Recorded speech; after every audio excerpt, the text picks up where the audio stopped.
पूछा कि भगवान ये माया क्या है? भगवान की माया, भगवान की माया, भगवान की माया कितनी बार सुन लिया? ये भगवान की माया किस चीज की है, कि क्या है? भगवान की माया किसे कहते हैं? माया कैसी होती है? माया का रंग क्या है? माया का रूप क्या है? सुदामा जी को तो सब जानते होंगे ना। एक फेमस भजन है, अरे द्वारपालों कन्हैया से कह दो दर पे सुदामा गरीब आ गया।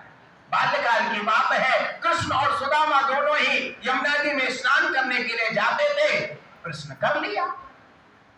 भगवान ने कहा कि कभी समय आएगा ना तब इस बात का जवाब होगा। कुछ समय व्यतीत हो गया।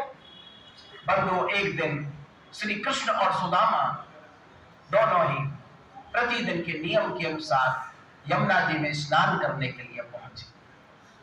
भगवान ने इधर उधर देखा कि आज कोई नहीं है। यमुना जी के किनारे पर कथा को बड़े ध्यान से सुनना, तो विचार किया कि आज सुदामा को इसके प्रश्न का जवाब दे।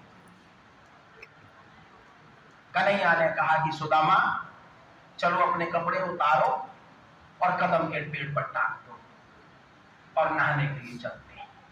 दोनों ने अपने वस्त्र उतारे और कदम के पेड़ पर टांग दिए और दोनों ही स्नान करने के लिए यमुना जी में कूद पड़े, छलांग लगा दी। बंधुओं, जैसे ही सुदामा जी यमुना जी में कूद जाते हैं, सुदामा जी क्या देखते हैं कि सुदामा जी पाताल में चले गए। वहां पर एक बहुत बड़ा नगर है। उस नगर में एक विशाल महल बना हुआ है और उस महल के दरवाजे पर बहुत भीड़ लग रही है। सुदामा जी दूर खड़े खड़े सोच रहे हैं, विचार कर रहे हैं कि यह कौन सा देश है, किस राजा का देश है, यह महल किसका है और यह भीड़ कैसे लग रही है। और वहीं पर एक हथनी अपनी सूंड में फूल माला लेकर के घूम रही।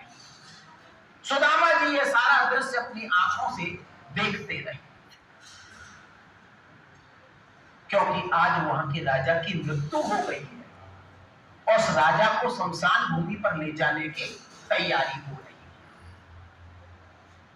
बंधुओं, जो हथनी सूंड में फूल माला लेकर के घूम रही थी ना, वो घूमते घूमते घूमते सुदामा जी के पास में पहुंच जाती है और फूल माला को सुदामा जी के गले में डाल देती है। जैसे ही सुदामा जी के गले में उस फूल माला को हथनी ने डाला, महल के दरवाजे पर जो भीड़ लग रही थी, वहां के मंत्री, वहां के सैनिक, वहां की प्रजा जो एकत्रित थी, वो सभी सुदामा जी की ओर दौड़ पड़े। महाराज की जय हो, महाराज की जय हो, महाराज की जय।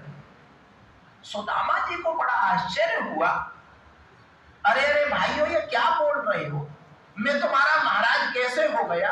अरे मैं तो भारत का रहने वाला हूं और ये सोच रहा हूं कि मैं यह कहां आ गया हूं, ये किस देश का, कौन सा देश है, मैं तो खुद ही ये सोच रहा हूं। वहां के मंत्रियों ने कहा कि महाराज, आज हमारे देश के राजा की मृत्यु हो गई और हमारे संविधान में ये लिखा हुआ है, जब इस देश का राजा मर जाता तो ये हथनी जिसके भी गले में फूल माला पहना देती है, वही हमारे देश का राजा होता है। आज हथनी ने आपके गले में ये फूल माला पहना दी, महाराज आज से आप इस देश के राजा। बंधुओं, जिस राजा की मृत्यु हो गई थी उसका संस्कार कर दिया गया और सुदामा जी को राजगद्दी पर बैठा दिया गया।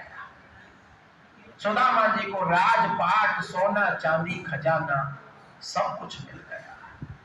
वहां की जो सुंदर रानी थी उसके साथ में सुदामा जी का विवाह कर दिया। सुदामा जी का जीवन बड़े आनंद पूर्वक व्यतीत होने लगा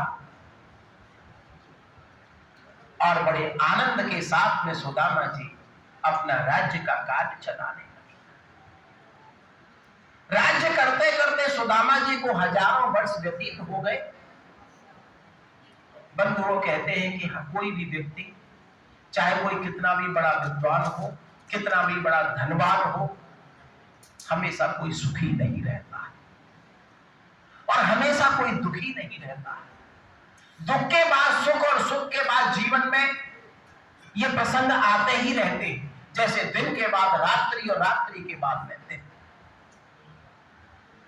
उस रानी से सुदामा जी के 3-4 बच्चे पैदा हो गए और सुदामा जी का जीवन बड़े आनंद पूर्वक व्यतीत हो रहा।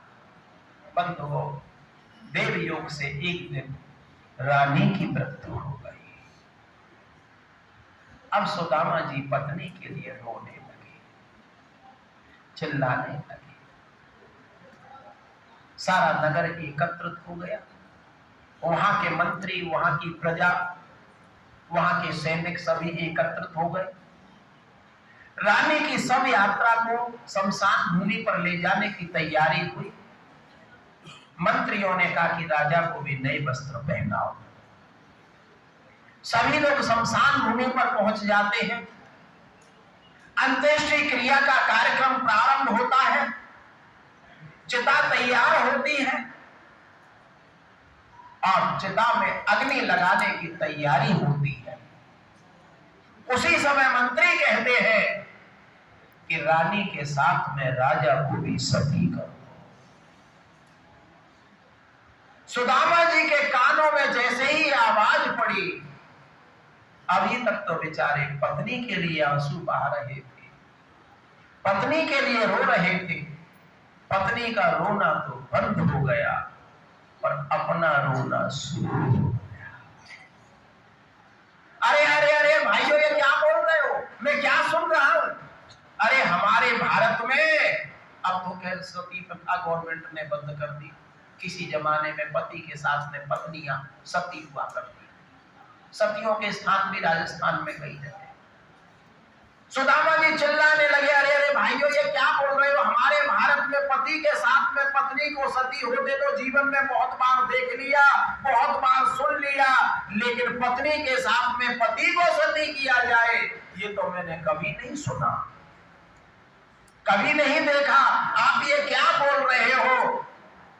तब मंत्रियों ने समझाया कि महाराज, हमारे देश के संविधान में यही लिखा हुआ है, जब इस देश में राजा मर जाता है तो हथनी जिसके गले में फूल माला पहना देती है वही इस देश का राजा बनता है। लेकिन जब यहाँ रानी मरती है तो राजा को सती होना पड़ता है। महाराज, अब तो आपको सती होना ही पड़ेगा, जिंदा जलना ही पड़ेगा।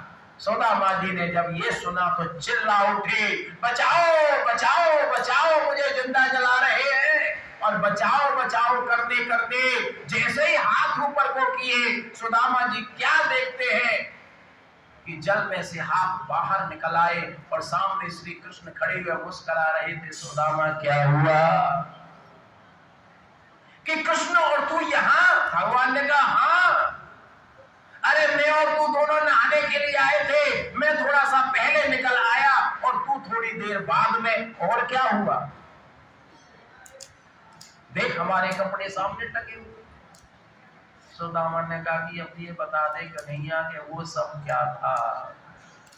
भगवान ने कहा, क्या? कि मैं राजा था, मेरी रानी थी, मेरा सोना चांदी सेना खजाना सब कुछ था, मैं राज्य करता था। मेरी रानी मर गई कन्हैया, मैं रो रहा था, मुझे जिंदा जला रहे थे, मेरे बच्चे रह गए, वो सब क्या था? भगवान ने कहा, वो सब माया थी। ये जीवात्मा जो संसार को छोड़ करके चला जाता है, जिसको हम मृत्यु कहते हैं, मृत्यु ही सत्य है, तो उसको ज्ञान हो जाता है ये संसार असत्य है, ये संसार मायामय है। तो फिर सत्य क्या है? राम नाम सत्य है। एक ईश्वर ही सत्य है, बाकी सब असत्य है। ये जगत ईश्वर की सत्ता होने के कारण